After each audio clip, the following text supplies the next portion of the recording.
우리 한번 따라해 보시겠습니다. 십자가에 죽으신 예수.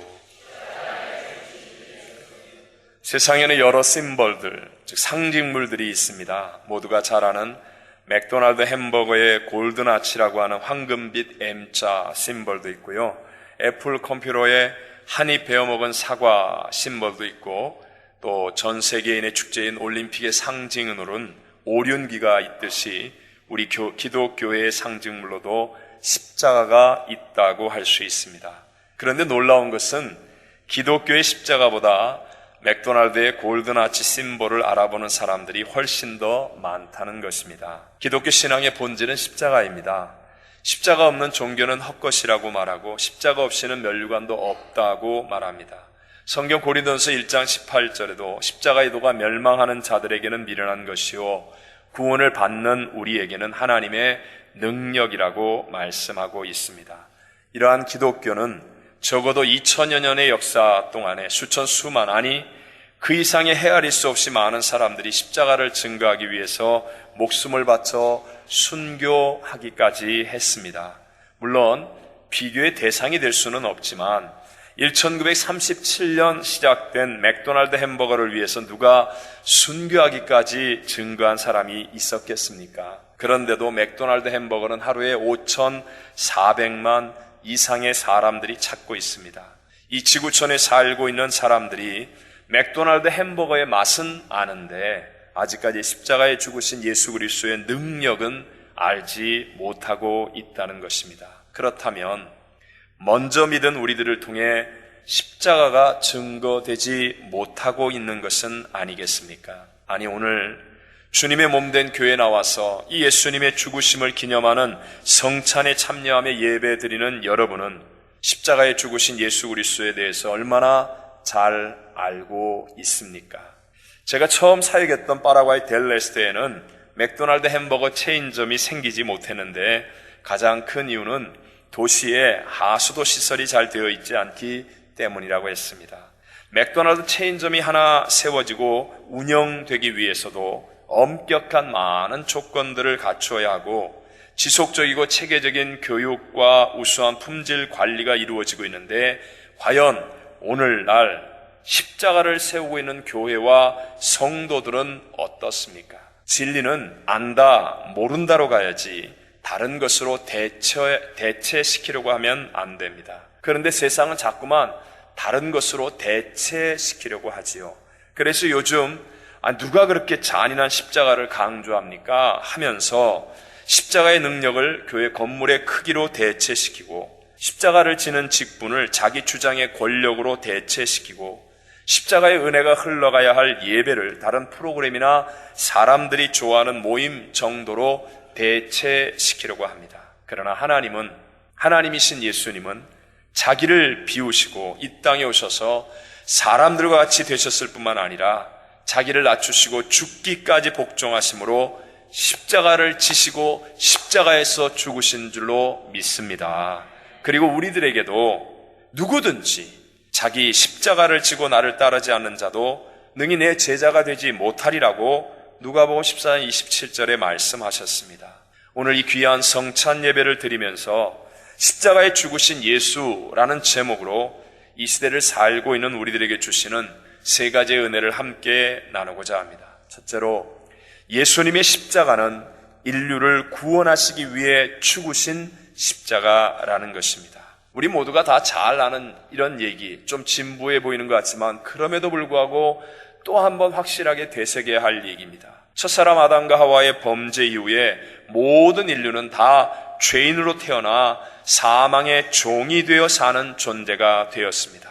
로마서 3장 10절과 23절에 기록된 바 의인은 없나니 하나도 없으며 모든 사람이 죄를 범하였음에 하나님의 영광이 이르지 못하더니 라고 말씀합니다. 사람의 인종이나 종교 또는 사회 경제 위상을 막론하고 모든 사람이 죄를 범하였다는 것은 변함없는 사실입니다. 안타깝게도 인간은, 아니 저와 여러분 우리 각자는요 그 무엇으로도 하나님 앞에 의롭다 하심을 얻을 수가 없게 되었습니다. 유대인들이 그렇게 생명처럼 받들던 율법조차도 하나님의 심판을 벗어나게 해주지 못한다는 것입니다. 결국 죄인인 인간은 스스로 죄의 문제, 가난과 저주와 질병과 사망의 문제를 해결할 길이 없어서 결국은 절망 가운데 몸부림치며 사는 존재가 된 것입니다. 그런데 사랑이신 하나님께서 이 문제를 해결할 특별한 선물을 준비하셨습니다. 그것이 바로 우리 앞에 나타난 하나님의 한 의입니다. 사람이 만든 의가 아니라 하나님이 허락하신 단 한 가지의 의인데, 그것이 바로 예수 그리스도의 십자가의 죽으심입니다. 로마서 6장 23절에 죄의 삭은 사망이요 하나님의 은사는 그리스도 예수 우리 주 안에 있는 영생이니라 라고 말씀합니다. 죽지 않으면 해결될 길이 없었기 때문에 흠없고 점 없으신 하나님이신 예수님, 그분이 바로 날 대신하여 십자가에서 죽으신 것입니다. 그리고 예수님은 죽은 지 사흘 만에 사망 권세를 이기고 부활 승리하셨습니다. 모든 인류의 부활의 첫 열매가 되어 주신 것입니다. 이제 우리가 구원을 받을 수 있고 하나님 앞에 설 수 있는 것은 내 안에 있는 착함이나 선함이 아니라, 내가 이룬 업적이나 공덕이 아니라, 오직 나를 대신하여 사망의 십자가를 지시고 죽으셨다가 부활 승리하신 예수 그리스도를 구세주로 믿는 그것밖에는 없는 것인 줄로 믿습니다. 지난 주간에 읽으면서 제가 굉장히 새로운 도전을 좀 많이 받았던 책이 힐링 코드라는 책인데요. 아내의 심각한 우울증 때문에 10년 이상 고통을 당하던 자연의학 박사이고 심리학 박사이고 전임 목사였던 벤 존슨 목사님이 쓴 책입니다. 처절한 절망 가운데서 하나님의 아주 기적 같은 놀라운 치유를 경험하고, 그리고 평생 병 걱정 없이 사는 하루 6분의 비밀을 가르치기 위해 쓴 책인데, 이 책 전체의 내용 가운데 절대로 건너뛰지 않아야 된다고 강조하는 내용이 있는데, 그것이 바로 이것입니다. 1. 첫째, 지구라는 행성에는 삶의 모든 문제를 해결할 수 있는 하나가 있다. 둘째, 지구라는 행성에는 첫 번째 하나를 없애는 하나가 있다. 셋째, 지구라는 행성에는 첫 번째 하나를 다시 복구하는 하나가 있다. 제가 이것을 다시 정리하면요. 첫째, 원래 우리는 하나님의 형상과 모양대로 지음받은 대단한 존재였습니다. 둘째, 그런데 이 능력과 복을 빼앗는 엄청난 힘을 가진 존재에게 죄를 짓고 무릎을 꿇었습니다. 셋째, 이 문제를 해결하고 회복시켜 줄 수 있는 분은 오직 예수님 밖에는 없습니다. 우리 모두는 원래 하나님의 형상과 모양, 대단한 존재였지만 교만과 불순종으로 죄를 지어 예수님이 십자가에서 고난당하며 죽어야 할 만큼 완전한 절망적 존재가 되었다는 것을 우리는 알아야 합니다. 지금도 마찬가지예요. 예수님이 나를 위해서 구원의 길을 예비했지만 예수를 믿고 난 다음에도 내가 지금 죽지 않으면 똑같은 절망이 우리의 인생에 반복되어질 수밖에 없다는 사실을 우리는 깊이 기억해야 한다는 것입니다. 예레미야 17장 9절과 10절이 이렇게 말하죠. 만물보다 거짓되고 부패한 것은 마음이라. 누가 능히 이를 알리오마는 나 여호와는 심장을 살피며 폐부를 시험하고 각각 그의 행위와 그의 행실대로 보응하나니라고 말하고 있습니다. 우리 인간에겐 희망이 없습니다. 나에게 희망이 없습니다. 내가 죽고 내 안에 그리스도 예수만이 살아나야 우리의 인생에 희망이 있고 해답이 나오고 하나님의 복이 흐르는 완전한 새로운 피조물의 인생을 살게 되는 줄로 믿습니다. 근데 세상은 어떻습니까? 세상은 이 진리를 모르기 때문에 아직도 슈퍼맨을 찾습니다. 배트맨을 찾습니다. 아이언맨을 찾습니다. 인간의 영웅들을 찾고 있죠. 또 자기 자신들이 아직도 그런 인간 영웅이 될 수 있다고 착각하면서 살라고 우리를 부추기고 있습니다. 여러분, 예수님이 죽으신 십자가를 통해 우리의 마음에 깊이 다시 새겨야 할 것은 내가 문제 해결자가 되지 못한다는 사실입니다. 왜냐하면 나라는 존재는 공평하지도 않고 완전하지도 않기 때문에 내가 판단하고 내가 심판하면 우리는 다 망하고 다 죽을 수밖에 없습니다. 오직 완전하신 예수님, 사망도 이기고 부활 승리하신 예수님만이 우리 인생의 문제 해결자가 되셔야 생명을 얻고 더 풍성히 얻고 모든 것이 다 합력하여 선을 이루게 되는 위대한 하나님의 새 역사들이 일어나게 될 줄로 믿습니다. 이렇게 되기 위해서 반드시 내가 먼저 십자가에서 죽는 자가 되어져야 합니다. 내 안에서 옛사람이 십자가의 예수 그리스도를 믿음으로 내 옛사람이 죽어서 그래서 나는 날마다 죽노라 고백하며 내 안에 계신 부활의 예수님께서 나를 다스려 주인 되어지는 삶을 살아갈 때 우리를 통하여 하나님의 위대하고 아름다운 새 역사들이 일어나게 되는 것입니다. 청소년들의 그 성 문제, 사실 우리가 접근하기 어려운 문제에 이렇게 성문화에 아주 큰 유익을 주었던 구성애 씨라는 분이 있습니다. 제가 이분의 책을 읽으면서 참 도전과 은혜를 받은 것이, 이분이 목사님의 딸이었는데 과거에 성폭행을 당하고 6달 동안이나 하혈을 했다고 합니다. 그렇게 끔찍한 일과 깊은 상처를 받았지만 그러나 이분이 그나마 예수의 믿음이 있었기 때문에 문제의 마음을 빼앗기지 않고 하나님이 자기를 사랑하고 구원한다는 것을 붙잡았습니다. 눈앞에 보이는 현상은 죽고 싶을 만큼 고통스럽고 힘들었지만 이분은 예수님의 십자가를 끝까지 놓치지 않았습니다.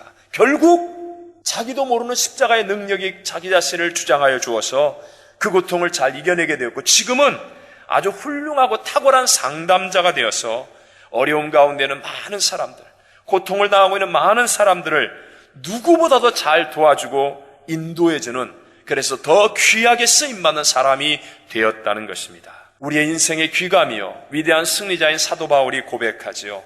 갈라디아서 6장 14절. 그러나 내게는 우리 주 예수 그리스도의 십자가 외에 결코 자랑할 것이 없으니 그리스도로 말미암아 세상이 나를 대하여 십자가에 못 박히고 내가 또한 세상을 대하여 그러하니라 라고 말씀합니다. 사도 바울은 세상이 부러워하는, 우리들도 좋아하는 모든 것들을 다 배설물처럼 버리고 또 세상에 대하여 십자가에 못 박혀 죽은 것이라고 선포함으로 그의 인생에 휘둘림이 없이 위대한 삶을 살았던 것처럼 오늘 우리들도 세상에 대하여, 문제에 대하여 반응하는 것이 아니라 오직 예수님의 십자가를 부여잡고 십자가를 증거하고 십자가를 자랑하는 믿음으로 살아갈 때 하나님의 놀라운 구원의 역사가 우리의 가정의, 사업의, 직장의, 학교의, 이민생활에, 우리의 교회를 통하여 이 땅 가득히 반드시 일어나게 될 줄로 믿습니다. 두 번째로 예수님은 몸된 교회를 세우기 위해 십자가에서 죽으셨습니다. 골로새 1장 18절로 20절의 말씀 우리 다 같이 한번 읽어보겠습니다. 시작. 그는 몸인 교회의 머리시라. 그가 근본이시요 죽은 자들 가운데서 먼저 나신 이시니 이는 친히 만물의 으뜸이 되려 하심이요 아버지께서는 모든 충만으로 예수 안에 거하게 하시고 그의 십자가의 피로 화평을 이루사 만물 곧 땅에 있는 것들이나 하늘에 있는 것들이 그로 말미암아 자기와 화목하게 되기를 기뻐하심이라. 아멘. 예수님은 이 몸인 교회의 머리라고 말씀하십니다. 우리 오늘 빌립보서 2장 10절에도 오면 그 예수님의 이름에 하늘에 있는 자들과 땅에 있는 자들과 땅 아래에 있는 자들로 모든 무릎을 꿇게 하셨다라고 말씀하십니다. 예수님의 몸된 교회는요, 내가 보고 있고 내가 생각하고 있는 것보다 훨씬 더 크고 놀라운 하나님의 계획입니다. 교회는 사람들이 의견을 모아서 좌지우지할 수 있는 곳이 아니라 하나님의 놀라운 경륜이 드러나야 하는 곳입니다. 에베소 3장 9절로 11절에 이렇게 말씀하지요. 같이 한번 읽어보겠습니다. 시작. 영원부터 만물을 창조하신 하나님 속에 감추어졌던 비밀의 경륜이 어떠한 것을 드러내게 하려 하심이라. 이는 이제 교회로 말미암아 하늘에 있는 통치자들과 권세들에게 하나님의 각종 지혜를 알게 하려 하심이니 곧 영원부터 우리 주 그리스도 예수 안에서 예정하신 뜻대로 하신 것이라. 아멘. 여기 보면 하나님 속에 감추어졌던 비밀의 경륜이 어떠한 것을 교회로 말미암아 드러내게 하신다. 이 경륜이란 말은 헬라어로 오이코노미아라고 쓰여져 있습니다. 이 단어는 집이라는 뜻의 오이코스와 법 또는 규범이라는 뜻의 노모스 하는 말이 합쳐진 합성어입니다. 글자 그대로 해석하면 집, 즉 공동체를 이끌어 나가는 규범이라는 뜻입니다. 성경의 이 경륜, 오이코노미아라는 단어에서 영어 단어가 둘이 생겼는데 그 첫째가 economics, 경제 경영이라는 단어입니다. 성경상 우리 모든 경제 경영은 창조하신 하나님, 하나님의 경영이라고 말하는 것입니다. 그래서 성경에 나와 있는 하나님의 사람 요셉, 다니엘 이런 사람들이 국가와 열방을 살리는 탁월한 경영가가 되는 이유가 바로 여기에 있습니다. 그래서 영적인 각도에서 말한다면 탁월한 경영인과 경제인이 되려면 교회를 통해서 이 하나님의 경륜을 깨닫고 지혜를 몸으로 체득해야 진짜 탁월한 경영인이 될 수 있다는 거죠. 두 번째 나오는 단어가 이 평소에 거의 잘 안 쓰는 에큐메닉스라는 단어입니다. 여러 복잡한 현실을 하나로 통일시켜 나가는 일치운동을 말하는 것입니다. 그래서 이코노믹스와 에큐메닉스, 이것을 합치면 오이코노미아, 경륜이라는 말의 의미가 나옵니다. 복잡한 현실을 하나로 일치시켜 나가는 하나님의 경영, 하나님의 통치라는 말입니다. 이렇게 하나님은 세워진 예수님 머리 되시고 그의 몸된 교회를 통하여 이 세상을 하나로 통일시켜 나가는 하나님의 위대한 경영을, 그 비밀을 나타내 보여주시기를 원하시는 것입니다. 그래서 이 놀라운 하나님의 경륜 안에서 우리의 삶이 정말 영원히 잘된 같이 범사가 되고 강건한 삶을 살기 위해서 우리는 반드시 예배자가 되어야 되고 예배에 성공해야 한다는 것이죠. 생각해 보십시오. 내 뜻대로 살아간다고 하는 사람에겐 예배가 무슨 의미가 있습니까? 귀찮은 1시간일 뿐입니다. 그냥 억지로 앉아있는 1시간일 뿐입니다. 그러나 하나님의 경륜 속에서 하나님의 뜻을 날마다 깨달으며 그 경륜을 이뤄나가고자 하는 사람이 되기 위해서는 반드시 예배를 기뻐하고 예배를 통하여 하나님의 말씀과 성령의 은혜를 받게 되는 줄로 믿습니다. 그래서 맨날 사람들이 목소리 크게 세우고 힘 있는 사람들이 자기 욕심을 위해서 내 편, 네 편을 갈아서 분쟁만 일삼으면 만물의 충만이신 하나님의 경륜은 결코 나타나지 않는 것입니다. 사실 지상의 어느 교회나 절대로 완전하지 않습니다. 다 상처가 생기고 갈등이 있을 수밖에 없습니다. 왜냐하면 우리 인간이 결코 완전하거나 또 그렇게 훌륭한 존재가 아니기 때문이에요. 저도 많은 목사님들을 만나지만 목사님들 만나서 뭐 어떻게 지내십니까? 이렇게 인사하면 지난 주간에도 참 훌륭한 목사님들을 만나서 인사하는데 한결같이 대답하는 말씀이 내일이면 떠나야지 그러고 참고 있습니다. 그러고 대답하시더라고요. 성도들은 또 어때요? 아이고 이제 나도 이 교회 떠나야지 그러고 신앙생활하는 사람이 수두룩빽빽 하다는 것입니다. 그렇다면 여러분, 아니 교회에 그런 상처 만나고 상처 받으러 오십니까? 제발 그런 분이 되지 마시고 예배 잘 드리면 하나님의 큰 경륜 안에서 복을 받는 사람이 될 수 있음을 믿고 사시기 바랍니다. 예배를 잘 드리면 하나님의 은혜로 인하여 내 마음이 바뀌고 얼굴이 바뀌고 말이 바뀌고 생각이 바뀌고 운명이 바뀌어질 수 있다는 거예요. 하나님의 경륜이 나의 삶을 통하여 이루어지는 복되고 복된 인생의 승리자가 될 수 있을 줄로 믿습니다. 오늘날의 교회와 성도들의 문제는 세상이 더 악해지고 사람들이 더 타락하는 게 아니라 예배를 잃어버려가고 있는 것입니다. 왜냐하면요, 수없이 많은 예배가 있는데 주님을 바라보지 않고 바라보는 다른 것들이 너무 많은 예배가 드려지고 있기 때문에 그래요.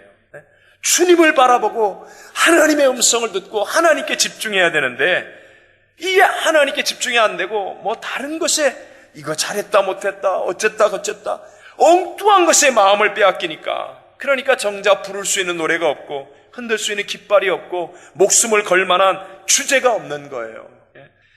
여러분, 혹시 내가 전도해 온 분이 있다 할지라도 그분을 돌보는 것이 먼저가 아니라 내가 먼저 온전히 예배드리는 모습을 보여주는 것이 먼저라는 것을 깨달으시기 바랍니다. 혹시 여러분 자녀들을 데리고 온 분이 있다 할지라도 자녀들을 교회에서 케어하는 것이 먼저가 아니라 내가 하나님 앞에 온전히 예배드리는 모습을 보여주면 우리 자녀들은 믿음의 인물로 변화될 수 있음을 믿으시기 바랍니다.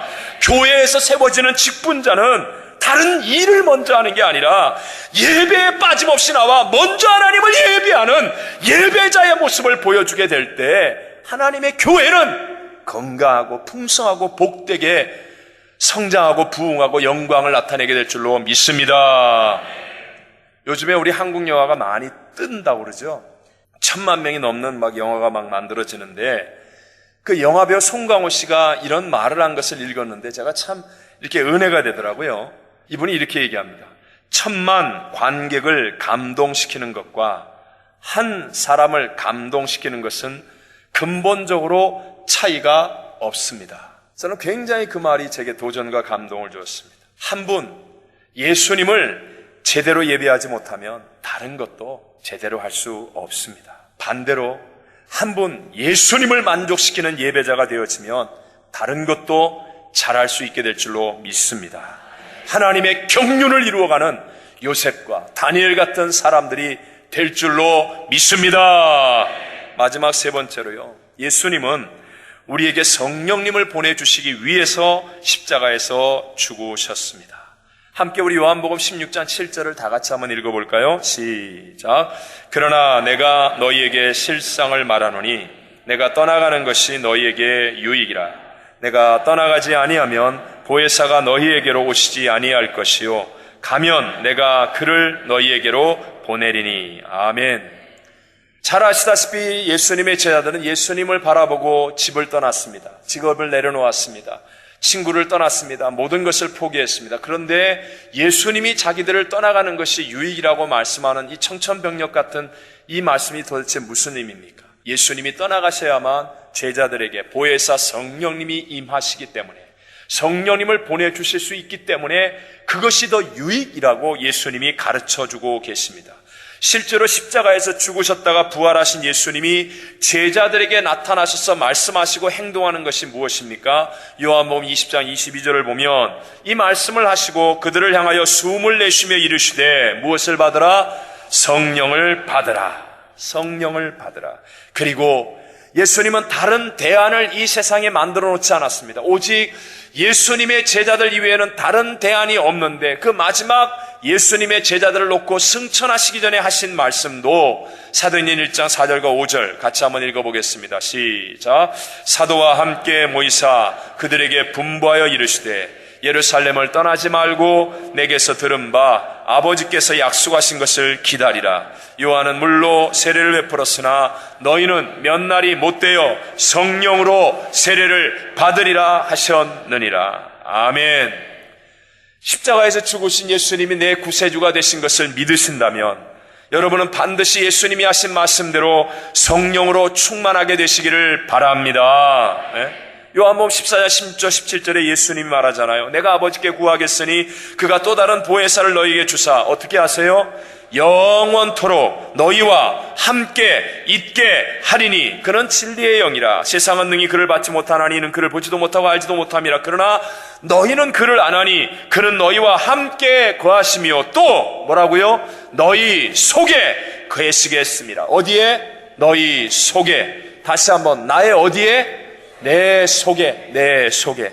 여러분 하나님의 말씀을 그대로 받아들이십시오. 지금 내 속에 무한대의 하나님이 함께 계신다면 내 바깥에 어떤 문제가 다가와도 우리는 평강을 누리고 승리할 수 있을 줄로 믿습니다. 제가 자주 말씀드리잖아요. 내 용량의 문제라고요. 이 작은 컵에다가 제가 침을 탁 뱉어서 마시라고 주면 마실 사람 아무도 없어요. 그러나 LA의 상수원이 되는 저 큰 끝이 안 보이는 호수에 누가 침을 뱉어도 그거 수돗물 못한다고 소리 지를 사람도 없다는 거예요. 용량의 문제입니다.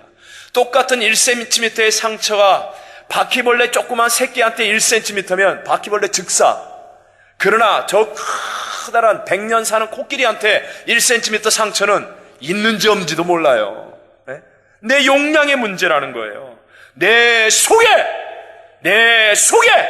무한대의 성령 하나님이 계시면 내 바깥에 웬만한 문제가 일어나도 평강이 누려지고 기쁨이 넘쳐나고 소망이 가득하고 할렐루야 아멘으로 승리하는 진정한 믿음의 승리자들이 될 줄로 믿습니다.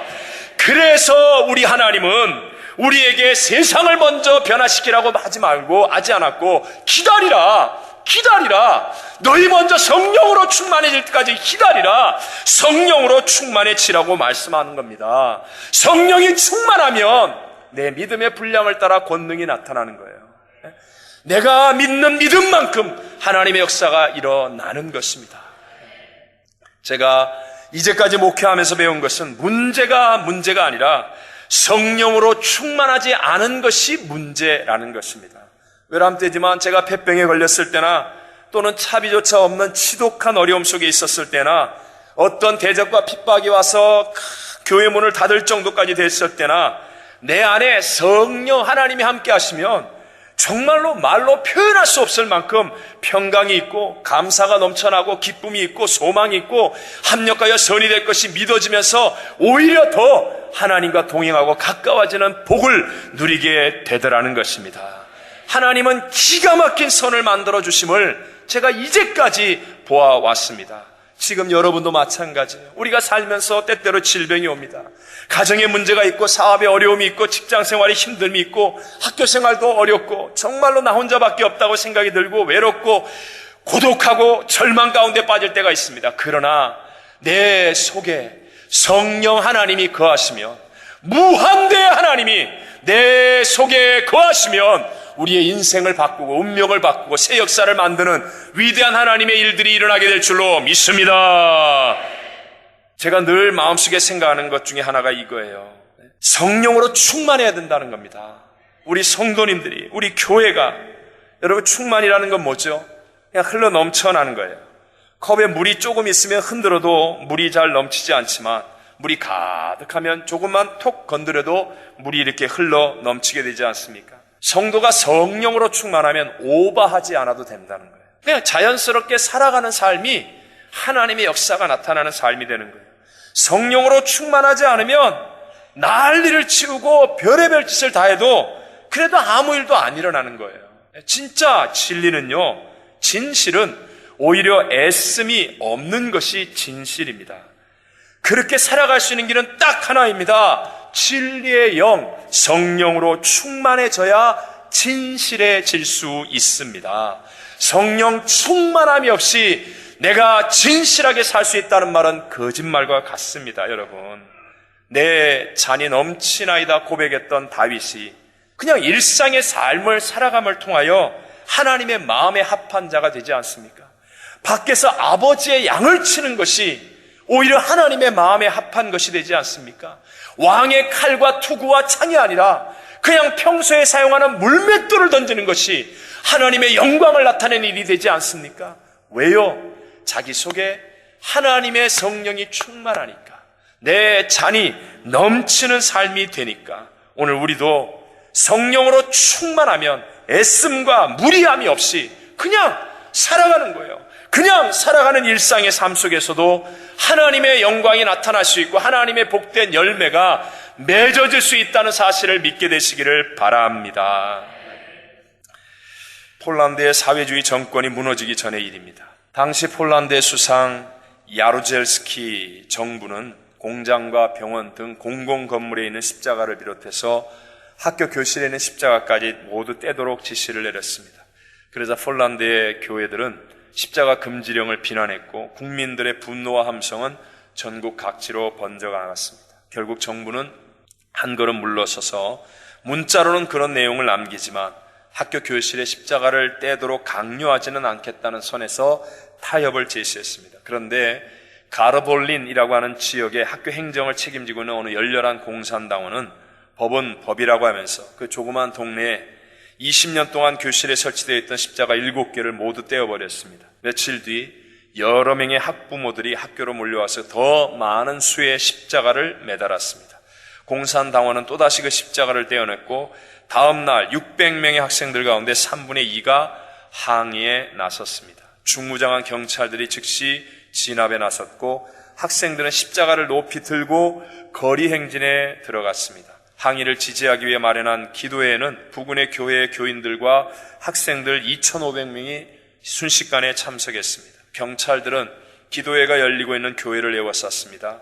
십자가를 머리 위로 높이 들고 눈물을 흘리며 기도하고 있는 군중들과 중무장한 무시무시한 경찰 진압대 사이에 정말 살벌한 긴장감이 흐릅니다. 그때 그 교회 폴란드 교회 성직자가 이렇게 소리 높여 외쳤다고 합니다. 십자가가 없다면 폴란드도 있을 수 없습니다. 십자가가 없다면 폴란드도 있을 수 없습니다. 결국 폴란드의 사회주의 정권은 무너졌고 이 일은 위대한 신앙의 간증으로 하나님께 영광이 되었습니다. 오늘 우리들에게 십자가는 무엇입니까?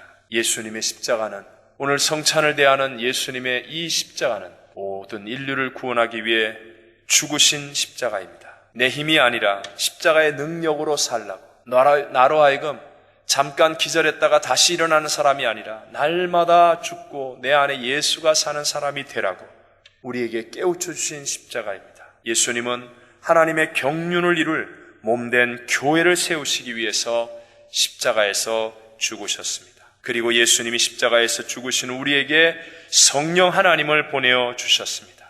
세상의 변화가 아니라, 다른 사람의 변화가 아니라 먼저 내 안에 무한대의 하나님이신 성령으로 충만해지라고 말씀하십니다. 우리 모두 십자가에서 죽으신 예수님을 바르게 기념하는 올바른 믿음이 되셔서 하나님의 영광을 드러내며 승리하는 삶을 살게 되시기를 주님의 이름으로 축원합니다.